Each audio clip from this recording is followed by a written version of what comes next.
Right, this talk is called Testing Unfriendly Code. It's a crash course in stunt programming. The talk was originally given at work. Some details have been removed to protect the guilty. I've got the go-ahead from my boss to do this rather than just seek forgiveness. This is important. I mean, our code is obviously beautiful and we're hiring. So we have 20 years of profitable legacy code. This is usually a good thing. Oh God, I ended up driving this space bar. So what about work? Work was founded in 2001. The company originally founded as Give and Gain, a charitable giving company. And the code for PayProp, the half that I'm in, was forked out from that about 3 years later. That deals with providing services to management agencies who manage properties for landlords and move the rent money around. The code has basically evolved continuously for 21 years. And the older code, let's say, it was Over's lovely phrase, is battle tested.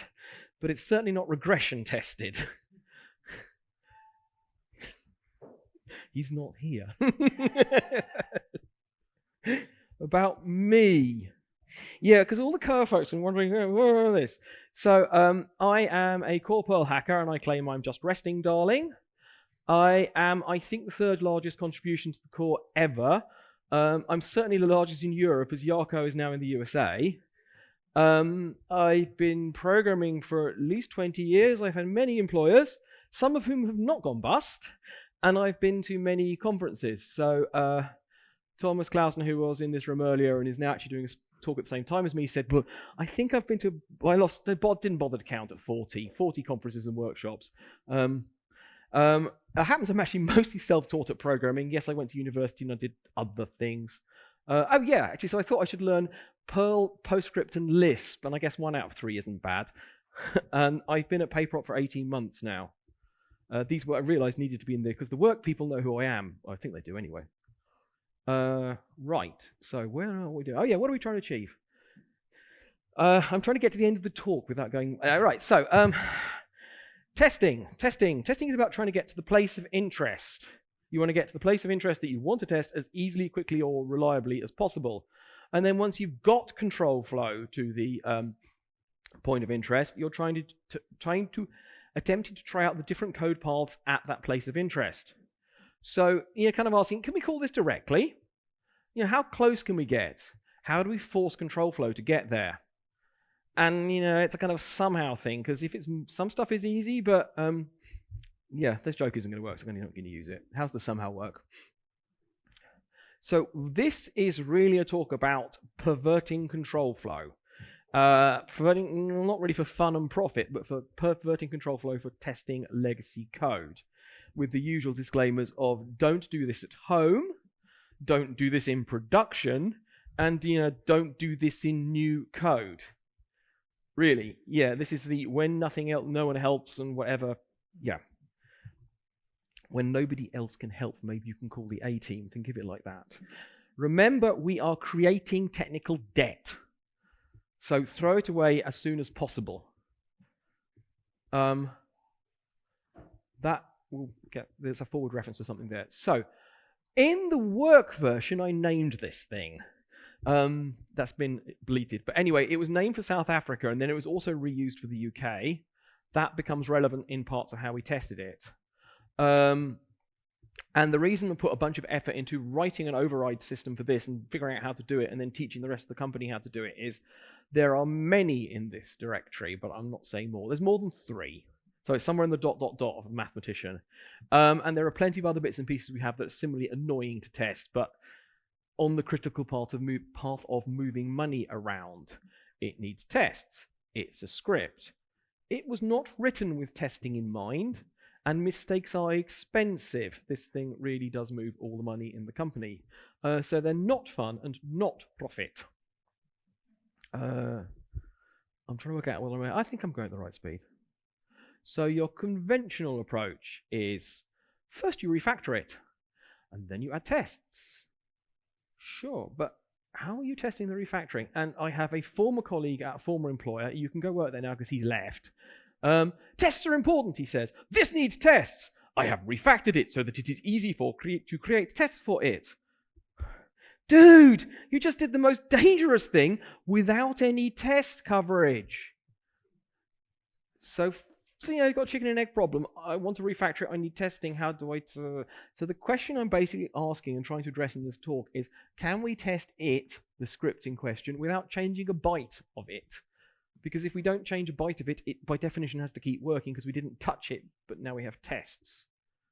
So, for example, and this is the slightly cleaned up piece of work code, and it says we're checking whether it's inside banking hours, and it says now, and it says if it's a Saturday and it's these hours, and if it's not a Sunday, well then it's a weekday, it's those hours. And that is at the top level of a script. And the question is, how do we go about testing this? Let's start picking it apart. So we have that. Now.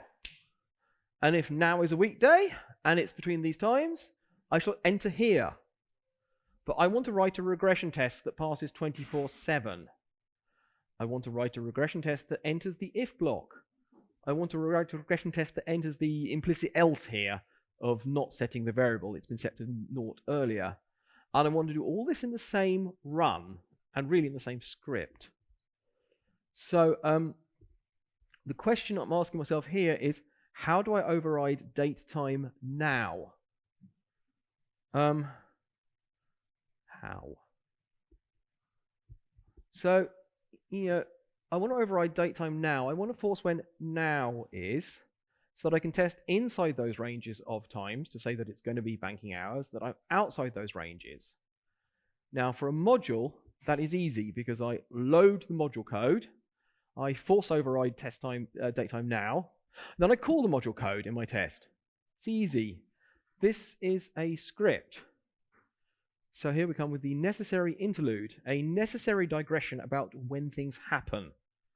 And in terms of Perl, you may think it's an interpreted language, but actually it has compilation into a tree of things, and then runtime where it executes the opcodes of that tree. So there's a compilation phase and a runtime phase. And you have to keep that in mind as we start looking through things. And I do need to explain this stuff, but I think it was reasonably good. So on the left, I have a script. On the right, I have a module. I shall get to the module in the moment. And underneath, I have the output. So this is where I kind of want a laser pointer, but I can just jump in front of the screen. I think I'm still in the... Okay, where's my cursor? I think my cursor is... no, I've turned Bluetooth off. Wait, Mo. I have to do this on the mouse pointer. Do I get a mouse pointer? Yeah, I have a touchpad. The mouse pointer goes boop over there and doesn't do anything. I'm just going to have to describe what we're looking at. So, start on the left. You compile use strict. That turns on strictures. If you're really pedantic, I've turned on warnings already with -w. You compile the call to hello. You compile the call to use submodule. Somewhat magic happens, explained a bit soon. That causes the Perl interpreter to go, I need to load the module called submodule and compile it. So we go from the left column to the right column. We start compiling submodule. We load it. We turn on strict. We declare in the package submodule. We compile the subroutine sumsub, which contains a compile call to print, but we just do anything. We stick it in the package and remember this exists. We compile that print statement, module top level code. We reach the one at the end. That's returning true for... Right, we now run the code on the right. So start at the top, come down. We run the use strict. That's not that. We run blah, blah. We run the sumsub that doesn't have any runtime effects. We haven't. Sorry, the blah blah. We reach the print statement and run that. So the first thing we see at the output at the bottom is module top level code. Then we reach the one and we run the one and that returns. We've now finished compiling the module and running its top level code. We carry on the left at use submodule. We carry on compiling. We compile the sub hello, which contains a compiled print. This has all been compiled and remembered. We compile the call to subsub. We reach the bottom. We have finished compiling. Okay, now we run the thing on the left. Start at the top. Use strict no runtime. We call hello, which calls the print subroutine hello. We carry on through the set definition of sub hello, which is all compile time. We don't worry about that. We get to the bottom line on my column on the left. Sum module sum sub. We call sum sub. and it prints out module subroutine called, which is the bottom thing on the screen. That's how all this compile and runtime works. I'm going to change one thing. I'm going to change the word use at the top left to require in bold. If you don't like orange, blame Leon Brocard. That's a very long Perl thing. And I hope if you are completely colorblind, I apologize, but I hope the bold is still good. So instead, we now have a slightly different version of it. Compile time, compiles use strict, compiles hello, compiles the call to require, but doesn't do anything else. Continues on, compiles sub hello, compiles some module sub sub. Okay, runtime on the left, use strict, calls hello. That says print subroutine hello. So top bit of output at the bottom in the middle is subroutine hello. Continues from the call to subroutine hello, hits the runtime bit of require, which you compiled before. Ooh, I now have to load the module. So off it goes and loads the module right now. Compiles things like I said before. Now prints module top level code. Then continues with so all that stuff on the right has run prints module top level code. I'm maybe going too fast at this point. This is the over thing of if you're not following, you do have to ask. And now it is finished doing the top level code, says module top level code, finish that module, return to the left, this is runtime, carry on running, blah, blah, blah. Sub hello is, sorry, a compile thing, reach, execute the bottom, executes module sum sub. So module subroutine called. Yeah, I need to check. So note the order at the bottom. Module top level code has happened after subroutine hello. If I go back to using use, which I believe is my next slide, the bottom order flips again. Module top level code goes first with use, and effectively use is the same behavior as require, but in a begin block. What is a begin block? Okay. So I've got rid of the module now because this is trying to make it simpler. We have begin blocks. They run as soon as you see them. We have end blocks. They stack up an action to happen at the end of the program. So compile time order. I have to tell you this stuff. Use strict. Compile the end block. Remember this for the future. It's a stack. Compile the second end block. Second one we've seen goes next on the stack. Compile the top level print. Compile the begin block that contains a print block saying first begin block. Get to the closing curly. Oh, we've done that. We run it right now. We pause compilation, run it, and the output on the right, first begin block. Right, done that. Continue. Meet the second begin block. Compile it. Meet the close thing. Second begin block finishes. Oh, must run it. Second begin block prints that out. Done. Now we have finished compiling. Note there was a spurt of runtime in the middle of compiling. Now we come to execute. Start top of the code again. Ignore use script. End block. We compiled that. Don't worry, it's in the future. End block, blah, blah.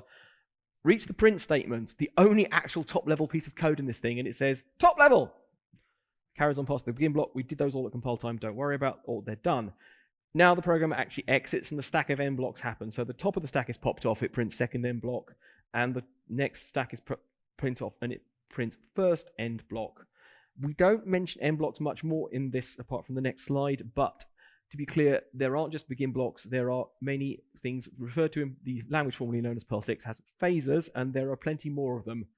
And string eval, by the way, is not quite like this, but it happens much later. Right. No one's run away yet. 16 of, 37, by the way. Right. So this is what begin blocks are about. What happens if I add a die? This code is almost the same as the previous code, except I've interjected die before print. So compilation order, use strict, compile the end block, remember it, compile the end block, remember it, compile the die, compile the print, compile the first begin. Oh, finish the begin, must do it. So it prints first begin block. It prints second begin block as soon as it compiles the second begin block. Now we run main program execution, start at the top again, use strict, blah, end dealt with that, end dealt with that. We run the die command, it says horribly with a diagnostic, and the program quits immediately. We never reach the print, we never print out top level. However, the end blocks still run, so second end block fires, first end block fires like before. So that's just the nuance of that, and that some things carry on after die. The last thing I think I need to say, to add to all your, everyone's falling asleep, I'm the first to go after lunch, that's never a good time, is it? Is use strict, print 0, and begin blocks nest. So what happens? We start the first begin block, we compile print 1. We're still in the begin block. We find a begin block. Okay, we start a begin block. We compile print 2. We find a begin block. We compile the print 3. We close the innermost of those begin blocks, which says 3. That has to run now, so it prints 3. We carry on compiling. We close the next begin block, so it gets to run. Its begin block was already finished, so it prints 2. We compose the next begin block. We print 1.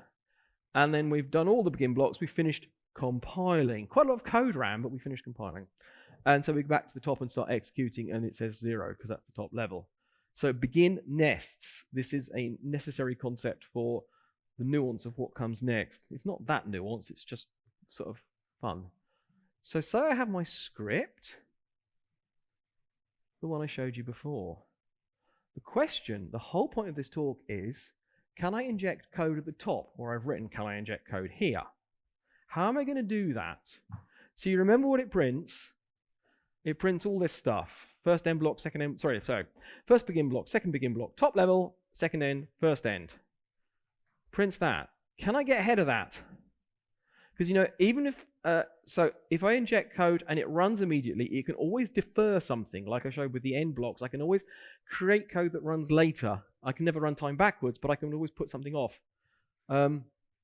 So, here is basically how you do it. Here's also where I get trouble about my timing. I think I might be going too fast. There will be questions. I create an override module on the left. For the point of completeness, I put an end block in here. And it says module top level code, and it has a begin block. So the code I'm running is shown on the right. I have a command line option saying load this override module, and that's like injecting use override at line 0 of my script before it really exists. So, first thing the interpreter does is see the bonus line I put in saying get that module. And so it compiles it, and the first thing it does in it is run the begin block. Well, it compiles it, sorry. So let's go through the compiling order. It compiles that module, strict, package, whatever, compiles an end block, pushes that on the stack of end blocks. The stack was empty because we really are the first thing that got to run. So that's at the first thing on the stack, which will mean it'll be the last thing off. Then we compile the print saying module top level code. Then we start compiling the begin block saying module begin block. Then we close that and go, woohoo, we finished the begin block, must do it now. So the very, very first thing that runs is module begin block. I got code to run ahead of the script. The module top level also runs ahead of the script. And for completeness, you now notice then the script got to run with its own begin block, its second begin block, its top level. And then we go backwards on the stack, pop off the end block, pop off the second end block within the script, pop off the first end block within the script, and finally pop off the end block in the module, which was shown mostly for completeness, but also to tell you that you can put these blocks inside modules. So M1 command line is putting a use statement before the first line of your script. So it goes first, but in your script. So, achievement unlocked.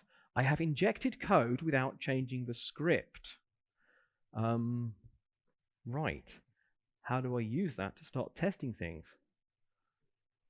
So, what am I going to do? To test the script, I'm going to, you remember how the scripts compile and run?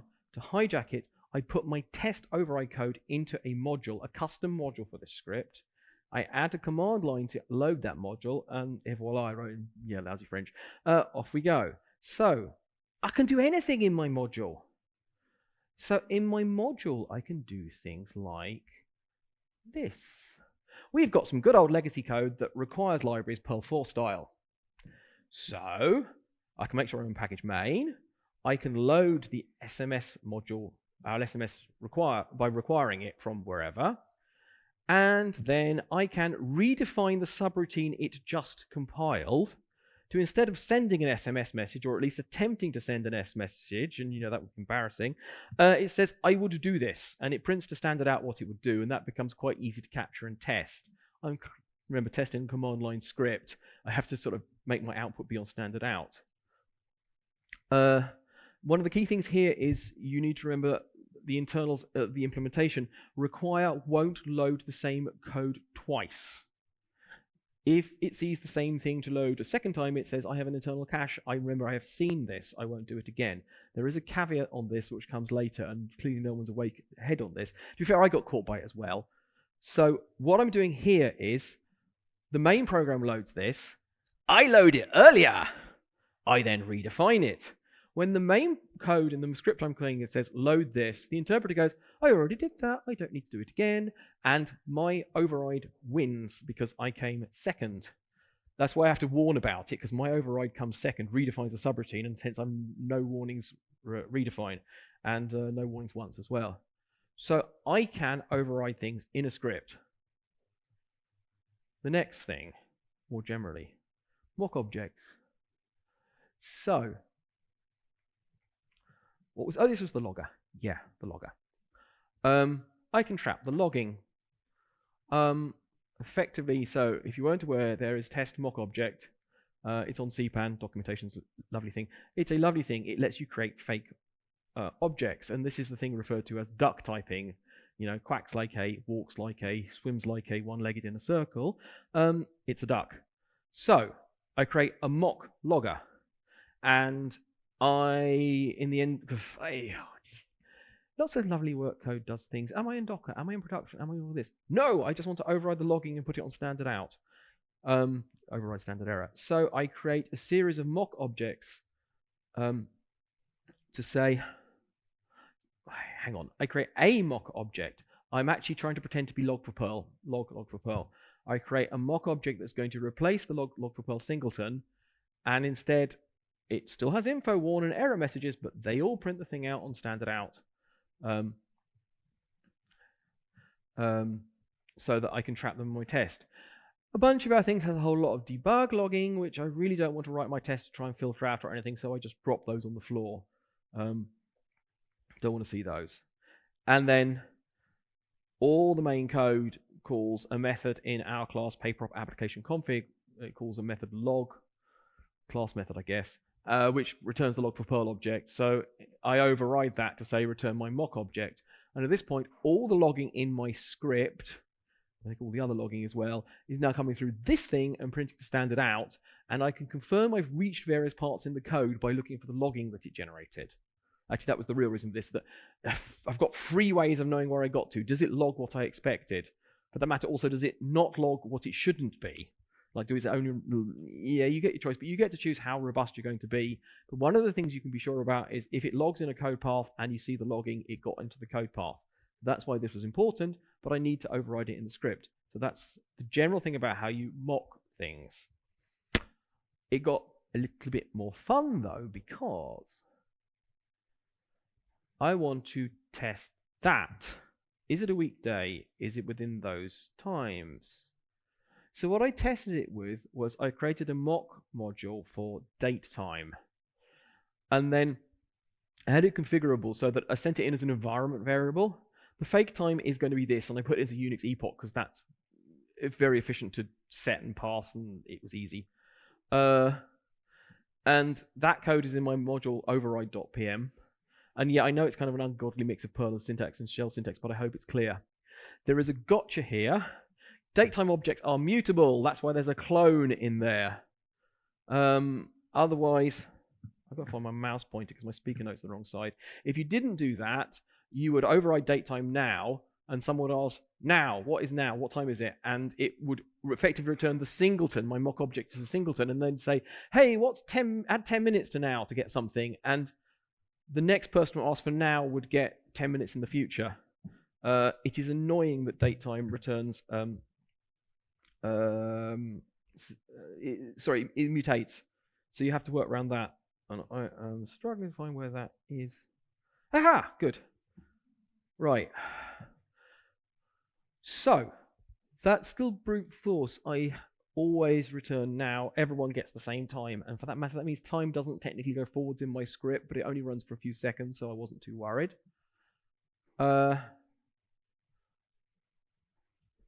We got to this. Names removed to protect the guilty. The script started out being South Africa, and when the UK-specific stuff was added, it says, are we in the UK and some other conditions? And we do that by calling config get and asking about the instance in our config system and compare it to string UK. Now, this script has some code for South Africa, some code specific for the UK, and other code that is generic for those in the other 2 places we trade in.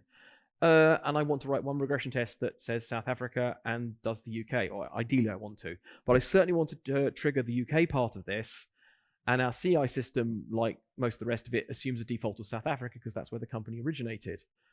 So I need to fake my config to say I'm in the UK.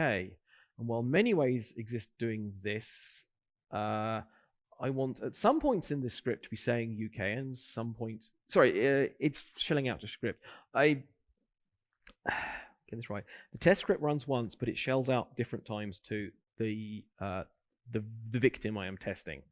So you could write out another config file with bits of it changed or this or the other, but actually what I thought was the most elegant version is this. I create a mock module. This is another CPAN module. I get the original singleton of our config. And then I put a mock module around it. I get an original copy of our config and look after it. I now override the class mocking it. I redefine the get method on the mocked version. And if you ask for the particular thing, instance, I lie. Otherwise, I chain pass onwards, that's the mock original call, to the original config and return all the original config things, because this script obviously calls get on lots and lots of different keys, and I just want one changed. And again, I set it up in an environment variable, and actually I don't even bother doing this override unless that environment variable is set. I have mfake instance as. So in my driving test .t file, at some points I set fake instance to be UK, at some points I set it to be ZA, because, of course, sometimes you've changed your local config to be the UK to test something else, and I don't want this test to fail then either. And this way I can selectively cheat and say, for this invocation of the test of the target script I am testing, you're in the UK, and then the immediate next call is in South Africa or the US or Canada. Yeah, Canada. I love our Canadian bank. And everything else is unchanged. I'm very worried I'm going to get no questions at the end of this. I think the mic's turned on and they still haven't heckled me. So, the last easy one. Can we fake the database? Because I didn't show you in that script. The other bit is it a public holiday? And it does literally what I show you there. Select date from bank holidays table where date equals current date, as in today. Hey, I've got a laugh. Good. Oh, no! You see, I want to test, is it a bank holiday? And I want to test, is it not a bank holiday? And this really is calling a database. It's calling my SQL instance. And I can't suddenly easily control the current date, certainly not directly. But what I can do is I can control the bank holidays table. Fixtures are your friends. If we start with our system running fixtures, we start with an empty bank holiday table. There are no bank holidays. Christmas is cancelled. That's actually the test for our deployment system. Are there any bank holidays? And that's this happy message if you've got it wrong. It's actually quite a good test. It tests, can you run code? Is your database connection configuration correct and all of that? And it cheerfully just says there are bank holidays or they aren't. But it's tested a whole bunch of things on deployment. Sorry, it's digression. So you start with an empty table. That means today is not a bank holiday, even if it is. So if it's a bank holiday in, well, South Africa, and I'm working because I'm not in South Africa, it's fine. Then what do I do? So I actually test in that case. I didn't show you that, but I run the test. The default state is going to be there are no bank holidays. I then insert into the bank holidays table two things, today and tomorrow. And as it says, today and tomorrow are now claimed as bank holidays. Aren't they generous? Note my paranoia. First of all, in bold orange, 2. I check I really did insert 2 rows. Because there's been points when we've been writing regression tests where update or insert on the fixtures table and DBO, oh, fine, I did it. 0 rows were affected, but you didn't test that, did you? And it's a complete pain debugging your tests. So if you've got SQL statements that are modifying your database state for your tests to set something up, always check the return value, because it's so much easier to, otherwise your tests fail and you think something silly happened. Well, it was, but it was the statement earlier not working. My other paranoia is, and maybe completely over paranoia, I declare tomorrow to be a bank holiday because if this test gets run pretty close to midnight, like midnight flips over between two lines of the code, I'm spending more time talking about this than it's ever going to happen. But hey, it was easy. I can make tomorrow a bank holiday, and even if the code flips from over midnight as we're running in this long comment, I've digressed. Yeah, I talk so long, it will happen, won't it? It will still be a bank holiday. That was easy. So at that point, we test, is it a bank holiday? And there's no alert. Yeah, that thing is banking hours. That variable is misnamed. It's really, are we alerting? And it's actually really, are we going to alert based on South African hours? Yeah. There were some other bits I cut, which I didn't want to say. There was other little bits of in work. Yeah, I told you our code's perfect. So, yeah, actually, there was another comment I made. The run tests is called twice.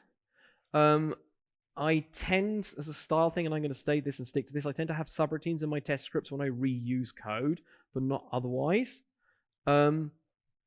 This tends to be okay, but just make sure your diagnostics in your test scripts are unique, because you're getting your diagnostics with failed test based on the name. So if it's this test name failed, test foo failed, and there's three things saying foo, sorry, one routine in one place that says test foo, pass or fail, and it's called in three places, you don't know which of the three setups it did. I'm pretty sure the code that I've described here is safe for that, but I can't remember why. And I think I'm not supposed to show you it without a neuralizer, which I forgot again. I always forget that. There's a ranty comment about South African bank holidays, but I don't think that's relevant here. So, yeah, I'll say, so, the UK, right, so the 26th, it's like the UK rules in terms of the 25th. So the 25th of December was, I think, was a Sunday. And the UK has known this since 1752. The Boers apparently moved to the Gregorian calendar earlier, so they had 370 years' notice that December the 27th last year would be a bank holiday based on their system, but they only figured about a week earlier of, oh, whoa, this needs to be bank holiday. Yeah, quick, panic. Oh, I booked holiday on that time. Okay, HR will unwind your holiday. You've got it. Yeah, great. That was remembering bank holidays. So,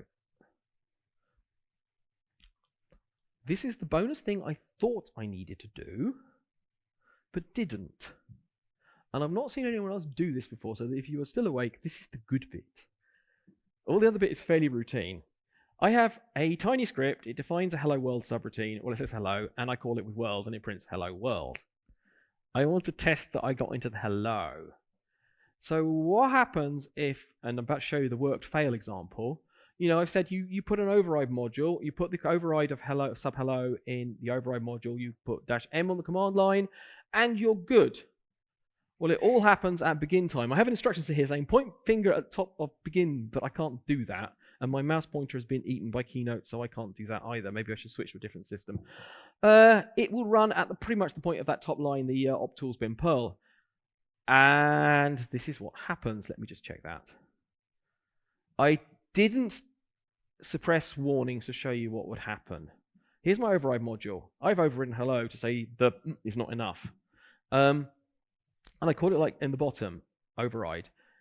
And notice what I've got. I've got a warning that subroutine hello has been redefined in the main program. So the ordering of all this is I didn't do a good job here because I should just only the script. I've got my override library. It's called, it loads up. It overrides main, it defines main hello. It doesn't actually override it, it defines it. Compilation continues to what I showed here. Use strict, compile time effect. Compile time, I see sub hello. I compile sub hello and it sticks it in the symbol table as main hello and there's something already there and that's why it warns. This definition came second, it's last, it wins.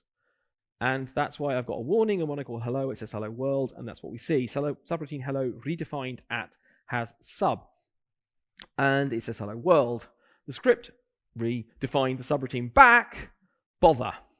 I'm sure there's a ruder word, but that's what my notes say.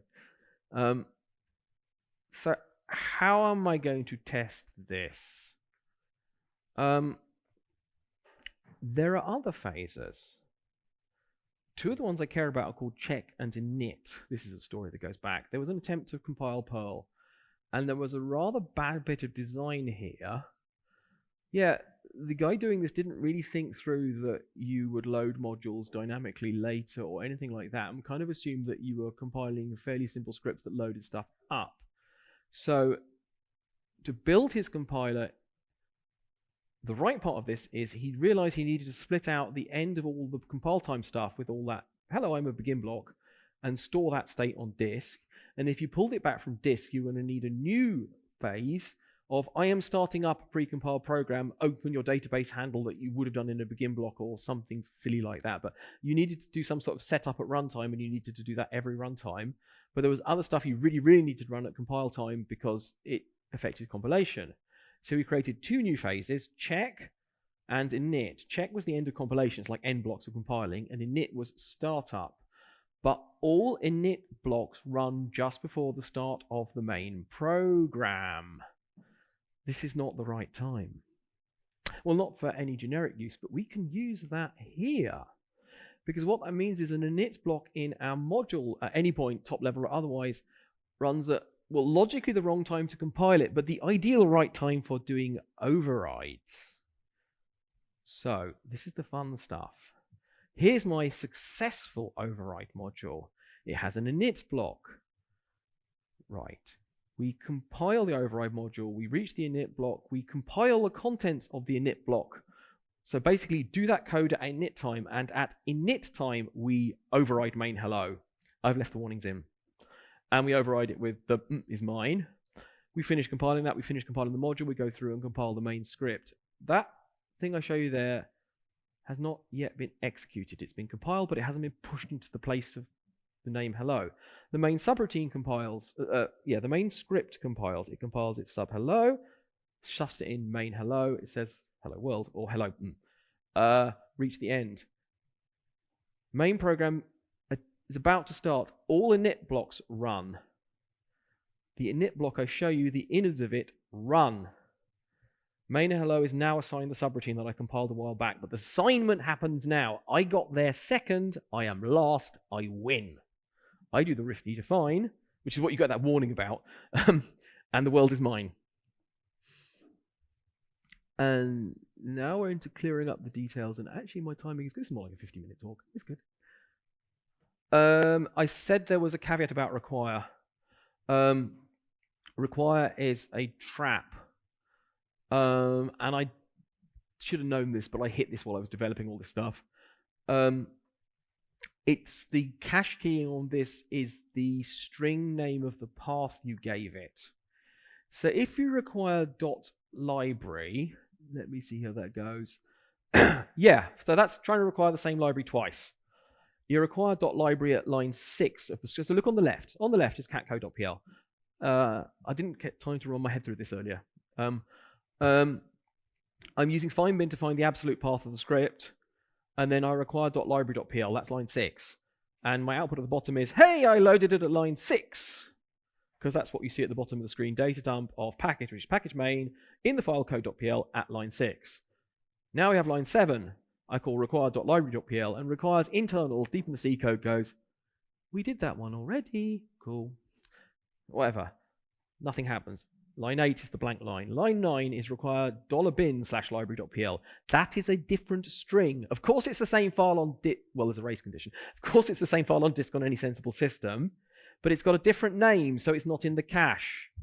So, yeah, it loads the whole thing again, which would give you redefine warnings. That's what we're getting to, and whatever. And it does say, God, I don't know, is that the right output? Yeah.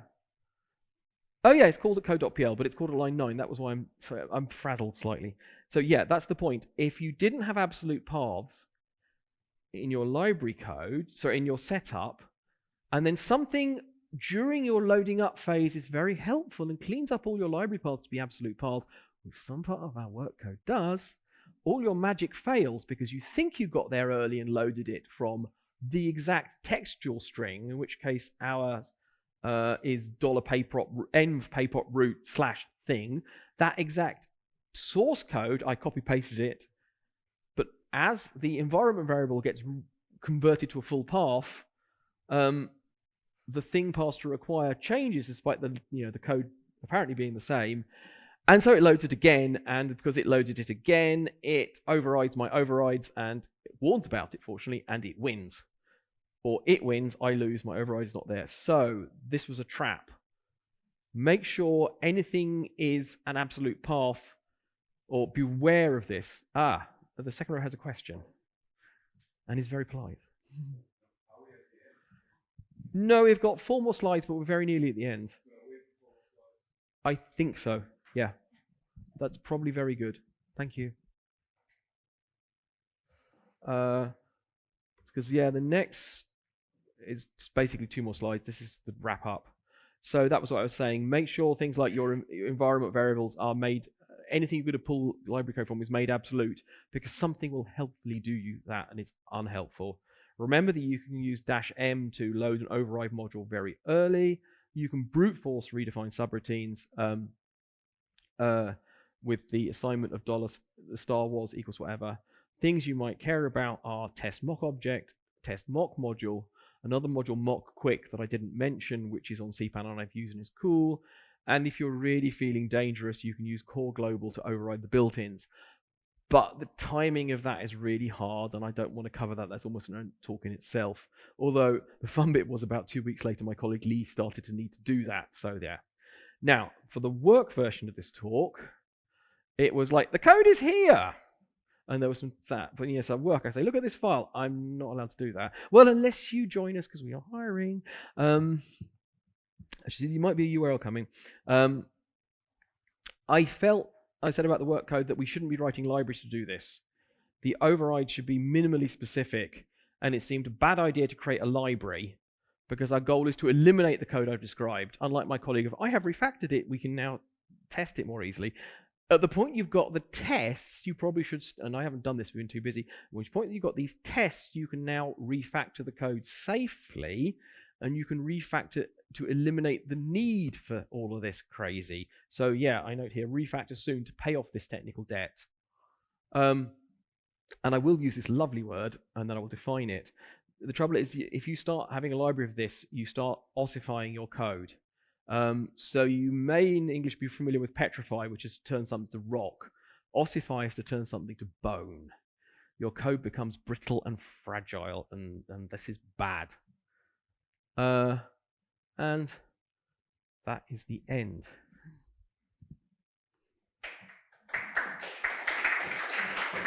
There are 2 more slides, possibly in the wrong order. I should go back 1 slide when you finish, unless it's relevant. So, please go. Are you aware about ink hooks? Yes. Because when I saw you require, my first thought was you still have a dependency that maybe the sequence of using your modules could be in a different. It could be necessary that modules are used in a certain sequence, and that you're faking this. But if you use ink hooks, there is a callback which is called whenever you require a module, and you can do your monkey patching right after, and you don't have to fiddle with the path. I think this is a much cleaner approach. I had not considered them. I am familiar with them because I ended up patching them around 5.8. Sorry, that's back to the... But no, that's a really good point. Thank you. Yes, so ink hooks could be used for some of this stuff. Thank you for that. I hadn't thought of that. At least for patching modules. And you can do a lot of logging around this. When you patched it and where you patched it and all this. And you can trace it. That is really good. Thank you. Then I have a question. When you mock the database. Yeah.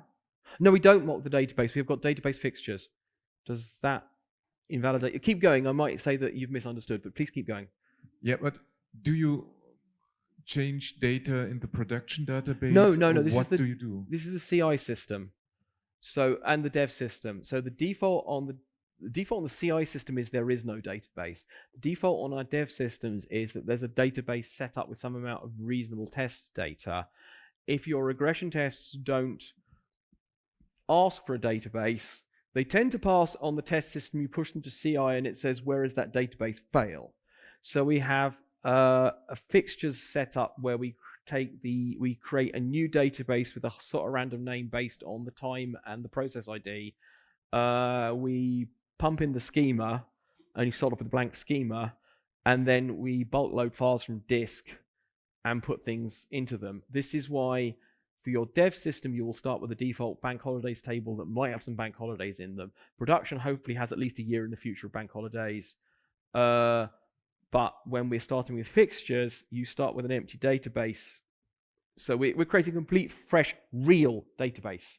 There's a local MySQL instance where we spin up another create database, statement processor underscore number. And then if there's a text file, we bulk load the table with something. So we are not touching production at all here. I think that answers your question, but you haven't told me to shut up yet, so I think that's good enough. I hope so. And another polite person in the second row. Oh, you have more? Just a suggestion. I mean, if you don't want to change the database, DBI has a callback mechanism to patch the do and the execute. So you can change what is returned. Just a suggestion. That's also useful. Thank you. Did you consider, well, you probably considered, but something made you decide against one of the 5 or 6 different things to mock the time? There's lots of modules that allow you to pin the time to a specific time. I didn't. I was going for more brute force. No, I wasn't totally aware of those, but I know more general module thing. But I knew I had to override the config fairly early. And in the case of the database, I don't control the clock on the database. I'm not sure. Do you mean pin the time at Perl level or faking it at the process level or what? So there are a couple of CPAN modules for testing at specific times where you have like a use test date time or something. Then you give it, for example, a epoch as part of your test file. But that probably doesn't work without your override. Yeah, we've got to running this. I think you didn't show us the bit where how you actually execute the test. Yeah, it's shell out to. Yeah, shell out. Shell out to. Yeah, like that was the whole point. There's also I think 1 or 2 test something for scripts as well, isn't there? Not sure. There's an LDSO override library called live_fake_time that's in Debian, and that got mentioned in one of my other talks. I'm aware of this thing, but I was more at the level of I have to override anything and anything like our own config system. So by that point, I was kind of big hammer, but minimal hammer. At the rate of any more, I got the funny story. So at least one good French speaker will correct me. It's moelle osseuse. It's bone marrow. And that's how I'm remembering ossify, because I ended up this restaurant there and I was saying there's a nice menu of things, and I think I like many things, but there's a very short list of things I don't like, and that's one of them. And I didn't know this word at the time, and we end up with this sort of interpretive dance from the like that. And eventually, oh, it's bone marrow. Cool. I don't like that. Right, I'm having the other thing I like too. But no, so ossify, whatever. That was the interpretive dance at a restaurant. Oh yeah, ossuary is where bones are stored. So yeah, a whole bunch of things probably from Latin. I shall go back to the pause. There.